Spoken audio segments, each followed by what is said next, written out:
look at it closely, a lot of it is, it's some of it is plausible, but what they did is they made it a cartoon, or like for instance, even E.T. As far as they did the benevolent ETs, and I look at this thing now.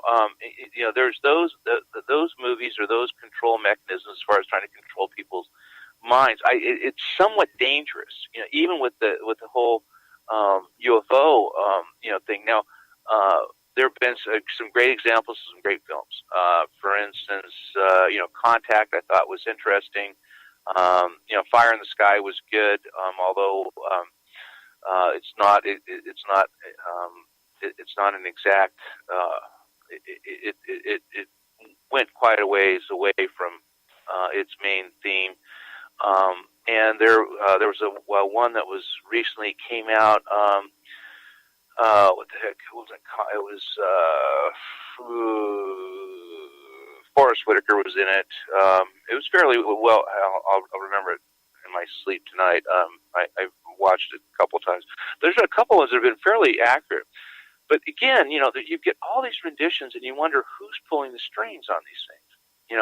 And what is the message that they're trying to get to you? And through film.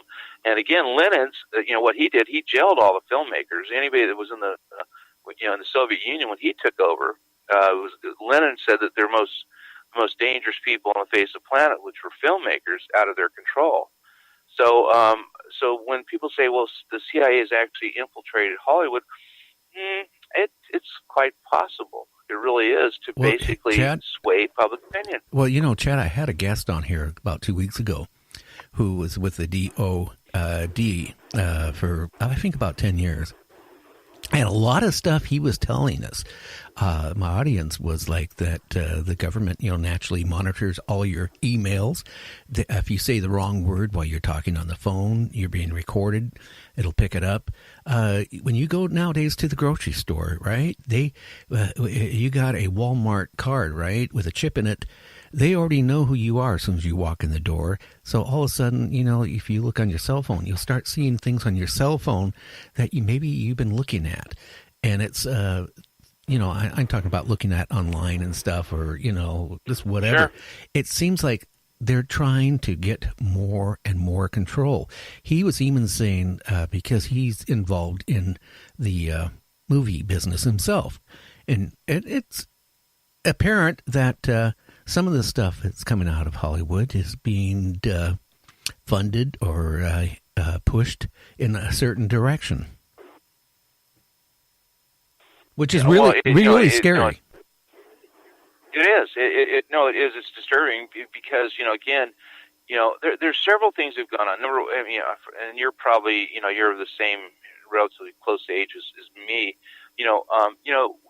We grew up near a fairly there was this whole middle class, and it seemed to be wealth was seemed to be better distributed. You actually could make a living. They went from a nuclear family of one bread winner, and then you had a wife who stayed at home. I know this sounds archaic, and I know people say, "Look, and I'm trying to get back to Leave It to Beaver and all that stuff." Which no, I get it. Things have moved on as far as that, but wealth seemed to be fairly right after the war in the 50s. It seemed to be better distributed.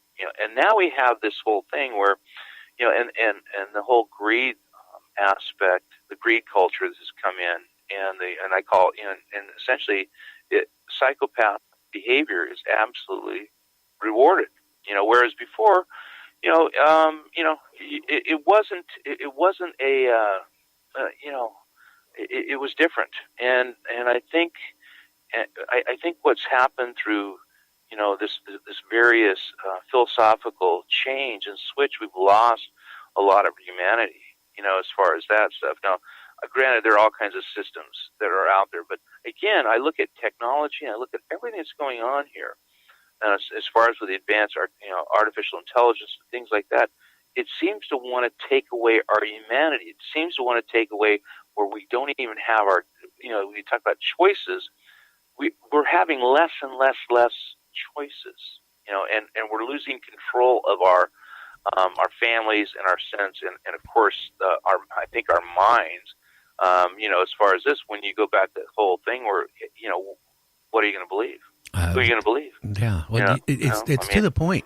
Seriously, if you said the wrong thing, I mean, they would have, and this is what I was told, that they would have enough information on you to make you look like a crackpot instantly, if they wanted to, and they could do that with 99.9% of the American population. I mean, if everybody thinks they have lived a squeaky clean life or something, I mean, now, like I said, they are monitoring every text mail you send. If you say the wrong word on your telephone, all of a sudden it kicks in and it's being recorded and stored. What you buy in the stores, I mean, is being recorded, and what you buy when you go in there with your credit card with that chip on it. So it's scary that things are moving really fast. And you know what? You go like the Roswell crash, right? It seemed that after that, technology really started going fast. I mean, I've been in electronics all my life. I was a licensed amateur at 12 years old. I was in CB when I was 10 years old. And it seems like after Roswell, if you really start looking at things, the transistor came out. Integrated circuits came out. Fiber optics, all this stuff, it just started advancing really, really strangely fast. Because if you take any other time frame, technology has never moved as fast as it did and is still moving on. You talk about a quantum leap. I mean, literally. I mean, that's exactly what it was. And it is. Very, very mysterious how these things were developed and how they were dispersed. Around it. Of course, I think they were handed out like awards to the biggest loyal corporations, i.e., IBM and all these other industries. But it is, and that advancement is really spectacular. As far as that, I also think that too. Again, this whole walk-in thing. I think there are people that literally, again, I don't want to be beating on Bill Gates, but as far as he is probably one of the most spectacular psychopaths, and if you ever get into his history, as far as that, I mean, he was really the perfect candidate to really move Microsoft. He was. I mean, he almost, it was almost something. I don't know if you're reminiscent of the movie The Omen. I mean, he came from a very actually near your area. He came from a very wealthy family. His dad was a top lawyer. His mother was a mover and shaker also, and so there were literally, I mean, there was something eerie about him. Well, you know what? I will say about him. I had a business in Bellevue, Washington, and one day him and his co-part came into my business. It was an electronic surplus store. And he came in, and they always used to buy little parts and build stuff. They came in, and they were bragging how they went to a swap meet, and a guy had a garage sale. And they bought this little piece of software, and he was bragging to me how that's going to make him one of the richest men in the world. And I was sitting there going, oh, wow. And strange things. Well, the other thing, too, when you think about Paul Allen, as far as that, who was the co-founder of it, he got brain cancer, and him and the other Bill, what's his name, the other guy that just recently retired as chairman. Paul Allen overheard the conversation while he's got brain cancer of how Bill and this other guy were going to screw him out of his pre-IPO stock. Yeah. And I mean, and I'm looking at some of the information I get on him is such an amazing. I mean, what a ruthless competitor. I mean, and it's all well and good, but I mean, I just it's not my thing. And when I'm thinking about, and I know he's got a different tack right now. He's saving the world, which with all the charitable thing, and maybe perhaps he's trying to make amends of all that. So I guess him and the Gates Foundation, I do a lot of great work. I don't know enough about it, but I do know enough about as far as how he made it to the. Whenever there's great wealth, there's usually a great crime behind it too. That's the other thing too. I don't care. You go through it, and this even goes through. You talk about Nikola Tesla, and you go to Alva Edison and all these people. As far as Tesla probably was the most gregarious inventor that ever lived, and really had a real broad vision for mankind. And again, he had his connection with extraterrestrials also. Oh yeah. And so it's fascinating how this stuff works. But yeah, Well, do you ever have you ever thought maybe that some of the stuff he was designing could have been helped with? Okay, just think about it. Yeah. I mean, you've been abducted. Sure. Maybe some of the stuff he was coming up with, he was getting help and they were coming up with ideas for him to come up with it. And face it, the government and big companies didn't want what he wanted to offer us. They didn't want it because they're greed. That's what it came down to. Well, they couldn't control it. And any time, like for instance, and like a lot of different technologies that have been absolutely silenced. I mean, it clearly evidence what happened. In Los Angeles, they had a really well planned out subway system. Well, it was bought out by Rockefeller and Firestone Tires. They bought up all the stock, and they caved in this. So now, Los Angeles, in fact, today has the highest rate of the worst traffic in the whole entire planet. Okay, but they had a subway, underground subway that literally was completely mapped out with easements and all that stuff that was bought up and destroyed. So instead, I mean, this is, and again, why? Because they can sell more gasoline, sell more tires. They didn't want people doing mass transit, as far as that. So, and then trying to rebuild it now in today's things with all those houses and buildings also is nearly impossible. So yeah, there's always, I mean, on the one hand, there's this capitalist, it's people say, oh well, they were just smart businessmen, and the other thing too is like, God, you're talking about the most insidious. I actually grew up with in the smog infested Los Angeles. I was out there with leaded gas, and literally, I mean, heck, most people are walking dead because of this stuff. It's just mercenary. An example of like,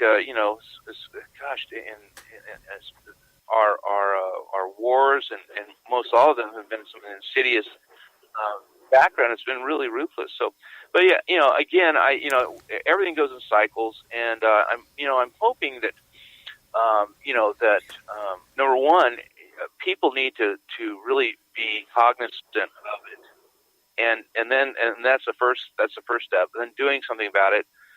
That's the other thing too, which also too, again, that scares me because of the whole mechanized world.